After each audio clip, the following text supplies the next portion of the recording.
NEET परीक्षा बवाल को लेकर जहां पूरे देश के छात्रों में आक्रोश है, वहीं पे विपक्षी पार्टियां भी लगातार इस मामले में धरना प्रदर्शन कर रही हैं। अगर हम कानपुर की बात करें तो यहाँ पर कांग्रेस पार्टी ने यहाँ पर धरना दिया हुआ है मुख्यालय पर, डीएम ऑफिस में। यहाँ पर इनका क्या कहना है, इस पर बात करने के लिए हम लोग मौजूद हैं। आप लोग यहाँ पर आए हैं, नीट परीक्षा में जो बवाल चल रहा है उसके विरोध में आए हैं, क्या कहना है आपको?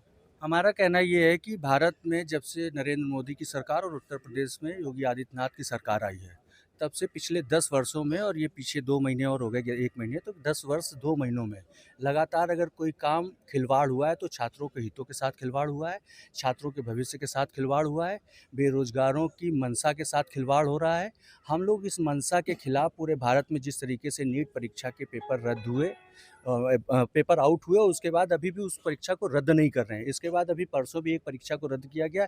पीछे भी हम सब देखते चले आ रहे हैं, कोटा से लगा के तमाम जगह छात्र आत्महत्या कर रहे हैं। तो हम सब की, कांग्रेस पार्टी की ये मंशा है, एक तो सुदृढ़ व्यवस्था हो जिससे पेपर आपके सुचारू रूप से एग्ज़ाम होता है। दूसरी व्यवस्था ये हो कि बेरोजगारों के लिए एक विधिवत ऐसी व्यवस्था हो जिससे उनको कम से कम उनको मानदेय कुछ मिलना चाहिए, कि बेरोजगार हैं उनके मानदेय की व्यवस्था होनी चाहिए। और ये सरकार को ये जो हम लोगों के छात्र हैं, इनके पेरेंट्स के बारे में भी सोचना चाहिए। इतनी महंगी शिक्षा हो चुकी है और एक-एक साल की शिक्षा में कितना लाखों रुपया बर्बाद होता है। चाहे वो आप यूकेजी से लगा के और हायर एजुकेशन तक देख लीजिए। तो शिक्षा में लोगों के माता-पिता के पेरेंट्स के पैसे लग रहे हैं। उसकी कोई इनके पास ठोस व्यवस्था नहीं, इनके पास केवल बातें हैं, निकम्मापन है, नकारापन है, और अब तो मैं ये कहूँगा कि आवारापन भी व्याप्त हो गया इस सरकार में। और इतना ज़्यादा आवारापन है कि इनके पास किसी भी प्रश्न का कोई उत्तर नहीं है, केवल भरमाते हैं, भड़काते हैं और आपस में झगड़े-फसाद कराने का काम कर रहे हैं। लेकिन अगर हम सुप्रीम कोर्ट की बात करें तो सुप्रीम कोर्ट में ये पूरा मामला है। सुप्रीम कोर्ट कह भी चुकी है कि काउंसलिंग पे हम रोक नहीं लगा रहे हैं। साथ ही साथ जो 1563 जो ग्रेस मार्क वाले थे उनकी दोबारा से करने को कही दिया है, उस पे एनटीए तैयार भी है। तो फिर अब कौन सी मांग बची है? देखिए, सबसे बड़ी चीज़ है, एक जो युवाओं में विश्वास की कमी आई है।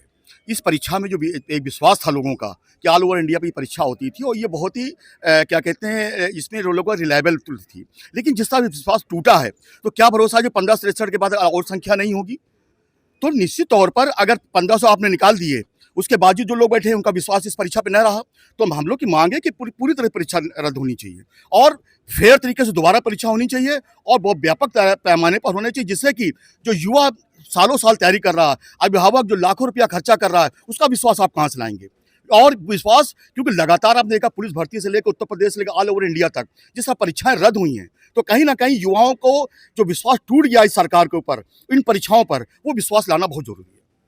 अब आपकी कौन सी मांग बची हुई है? क्योंकि अगर सुप्रीम कोर्ट तक बात चली गई है, सब सुप्रीम कोर्ट की मॉनिटरिंग हो ही रही है, तो अब आप लोग कौन सी मांग रखते हैं? मेरी मांग सिर्फ हम लोग की इतनी है कि इस पूरी नीट परीक्षा को रद्द किया जाए।